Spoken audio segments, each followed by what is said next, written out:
La voix intérieure de Nietzsche. Bienvenue sur Esprit profond, l'espace où l'on explore sans concession les mystères de l'esprit humain et les forces invisibles qui façonnent notre destinée. Celui qui combat des monstres doit veiller à ne pas devenir lui-même un monstre. Dans ce monde saturé d'illusions, de faux semblants et de confort superficiel, la plupart des hommes modernes errent sans jamais rencontrer la vraie essence de ce que signifie être un homme. Ils vivent prisonniers d'attentes extérieures, noyés dans la peur du jugement, fuyant l'inévitable solitude de la transformation. Mais qu'est-ce qu'un vrai homme? Ce n'est ni celui qui suit docilement la masse, ni celui qui se contente d'une vie sans remous. Le vrai homme est un créateur de lui-même, un conquérant silencieux qui ose affronter ses propres ténèbres, qui s'engage dans le chaos intérieur pour en faire le creuset d'une force nouvelle. Aujourd'hui, sur Esprit profond, je t'invite à plonger dans cette exploration radicale, à écouter cette voix venue de l'abîme et de la lumière, celle qui murmure à l'âme et la pousse à se réinventer.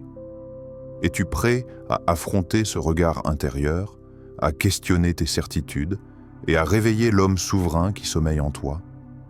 Le poids du conformisme, le danger de la médiocrité. La foule aime l'ombre, le soleil l'effraie.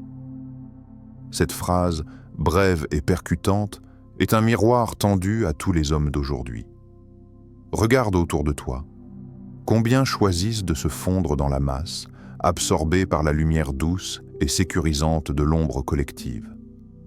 Combien préfèrent la chaleur tiède du confort social plutôt que la brûlure aveuglante d'une lumière intérieure authentique? Chaque matin, des millions d'hommes se lèvent avec une peur insidieuse, celle d'exister pleinement, celle de briller sans compromis, celle de porter une vérité qui pourrait les isoler. Parce que la vérité, quand elle est portée à nu, dérange, elle choque, elle rejette, elle fait peur. Alors, plutôt que d'affronter ce feu intérieur, ils préfèrent s'abriter derrière un masque, derrière les normes, les conventions, les attentes des autres. Le conformisme est un piège habile, un filet invisible qui étouffe les aspirations profondes. Il ne promet pas la grandeur, il ne nourrit pas la puissance.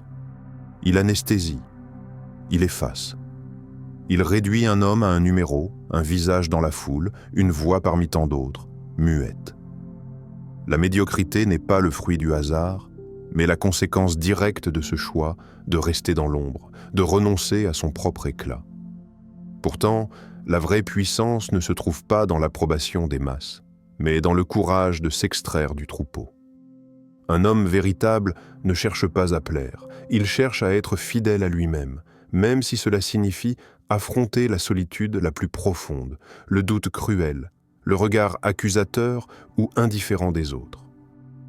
Je me souviens d'un homme que j'ai rencontré, un visage marqué par la fatigue, une âme traversée par la douleur.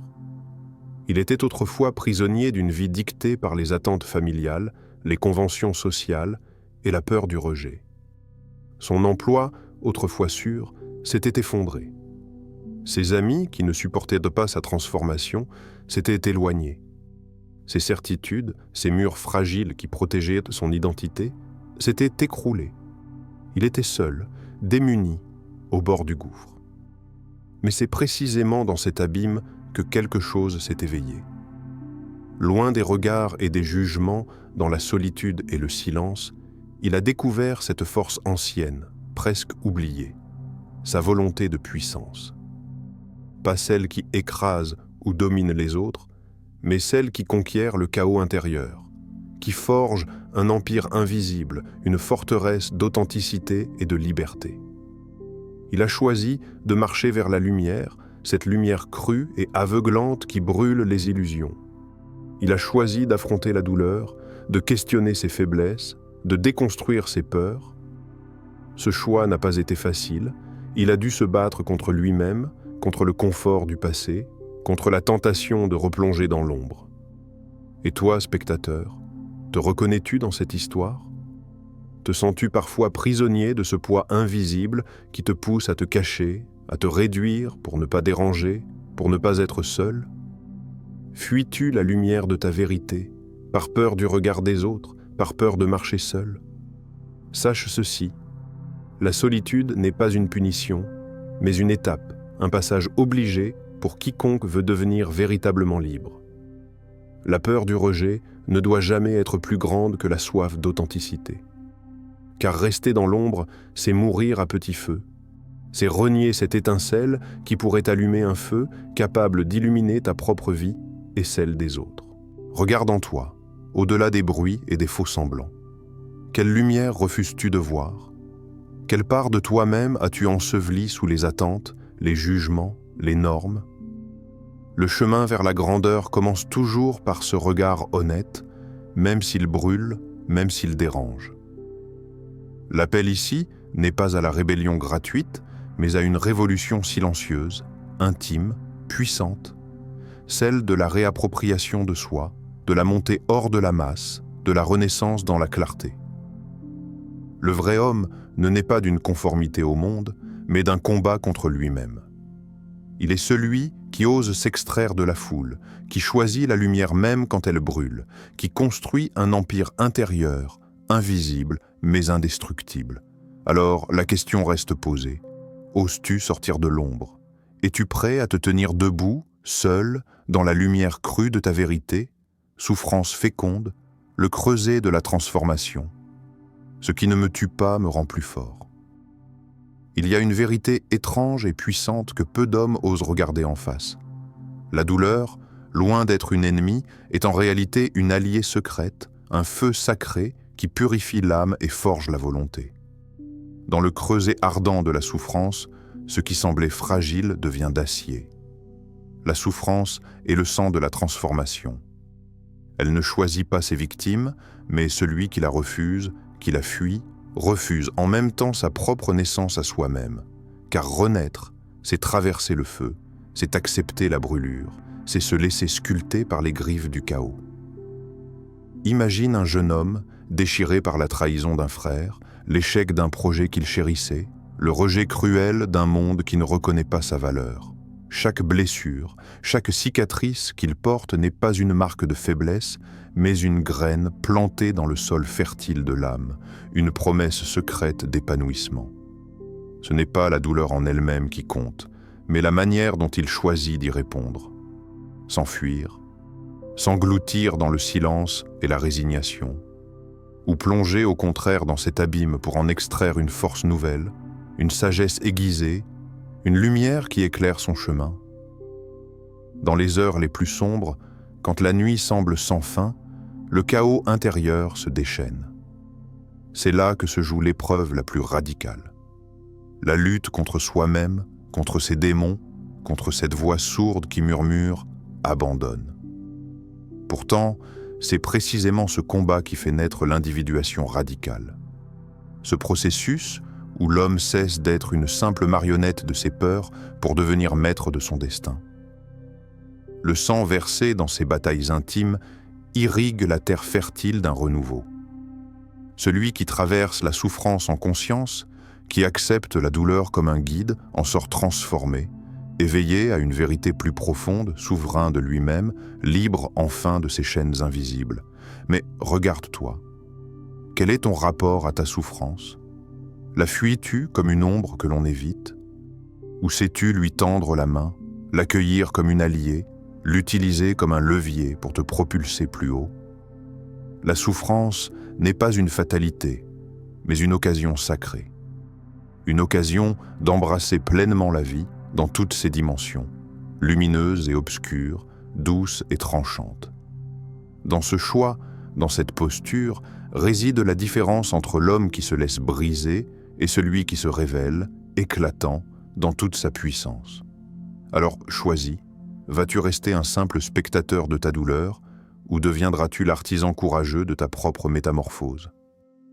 L'éternel retour, accepter la responsabilité de soi, fait de ta vie un rêve et d'un rêve une réalité.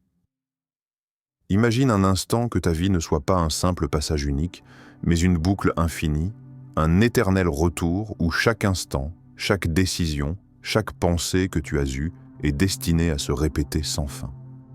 Cette idée, à la fois terrifiante et libératrice, est au cœur de la pensée de Nietzsche. L'éternel retour, c'est cette lourde vérité. Tout ce que tu es, tout ce que tu as fait, reviendra inlassablement, éternellement. Ce poids, immense, n'est supportable que par celui qui a su embrasser pleinement sa propre responsabilité. Celui qui se contente de fuir, de nier, de se dissoudre dans le flot des excuses et des justifications s'y perdra. Dans ce miroir sans fin, tu es seul face à toi-même. Il n'y a plus d'échappatoire, plus de fuite possible. Ce qui reste, c'est la nécessité de te tenir debout dans la clarté brutale du présent, conscient que tu es l'architecte de ta destinée. La peur est là, viscérale, sourde. Le doute t'assaille, parfois jusqu'à t'étouffer, mais c'est précisément dans cette épreuve que naît la liberté souveraine. Cette liberté qui ne dépend plus des circonstances ni des jugements, mais uniquement de ta volonté inébranlable de devenir celui que tu es appelé à être. Un écrivain, lui aussi engagé dans ce combat intérieur, disait que chaque jour est un champ de bataille entre l'homme que tu es aujourd'hui et celui que tu veux devenir demain. C'est un combat silencieux, souvent invisible aux yeux du monde, mais ô combien réel et intense dans le secret de ton être. Le vrai homme, celui qui mérite ce nom, n'est pas celui qui a évité la lutte ou qui s'est laissé abattre par ses propres ombres. C'est celui qui se tient debout, ferme, même lorsque le sol vacille sous ses pieds, prêt à affronter ses ombres, à les reconnaître, à les intégrer sans jamais se trahir. Alors, une question s'impose, lourde de sens et de vérité. Si ta vie devait se répéter à l'infini, dans ce cycle sans fin, serais-tu fier de l'homme que tu es devenu ? Cette interrogation est un feu intérieur, un catalyseur de transformation. Elle t'appelle à ne rien laisser au hasard, à ne rien fuir, à assumer pleinement chaque geste, chaque pensée, chaque choix. Car dans l'acceptation de cette responsabilité absolue, dans la conscience aiguë de l'éternel retour, réside la clé d'une vie vécue avec intensité, profondeur et souveraineté. Es-tu prêt à embrasser ce fardeau et cette liberté ? À te tenir debout face à l'éternité de ton propre être ? Chaos créateur. La puissance du renouveau. Il faut porter encore en soi un chaos pour pouvoir mettre au monde une étoile dansante.